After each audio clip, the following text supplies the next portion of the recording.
Donc bonjour, je suis Séverine Coutat, je suis praticienne en hypnose et psychopraticienne en thérapie solutionniste expérientielle et je suis à Marseille dans le 8e arrondissement. En fait, je me suis rendu compte que la clientèle qui était touchée par Doctolib ou par Medocine n'était pas la même. Le sentiment en fait que les clients qui arrivent par la voie de Medocine sont des gens qui sont vraiment en recherche de quelque chose. Doctolib, j'ai plus l'impression que c'est entre guillemets, du libre service. Et en fait, voilà, c'est facile, c'est vrai que Doctolib, c'est facile, beaucoup de personnes ont un compte. Donc du coup, on prend les rendez-vous, on les annule ou on les annule pas et on ne vient pas. Et là, effectivement, je me rends compte que la clientèle qui est touchée par Medocine n'est pas la même. C'est vraiment des gens qui font une démarche et une recherche à un moment donné. J'ai pas vraiment hésité, même si j'en ai regardé d'autres. Et malgré que le coût soit plus élevé qu'à d'autres endroits, je trouve qu'il y a un suivi qui est plus intéressant déjà. Il y a un référencement de Medocine qui est plus intéressant.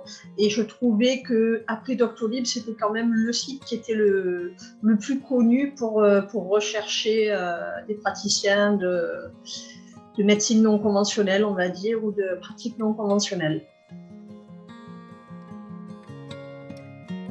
Suivi qu'il peut y avoir derrière. Notamment Doctolib, il n'y a aucun suivi. Je veux dire, à partir du moment où on s'inscrit, on n'a plus jamais affaire à qui que ce soit. Alors que chez Medocine, il y a quand même un suivi. Quand on pose une question, il y a des réponses qui sont quand même assez rapides. Et il y a un suivi un peu personnalisé. Et ça, je trouve ça plutôt intéressant. Des réponses très rapidement aux questions déjà, de vraiment avoir une aide et un accompagnement quand on ne connaît pas la plateforme. Donc ça, c'est plutôt intéressant.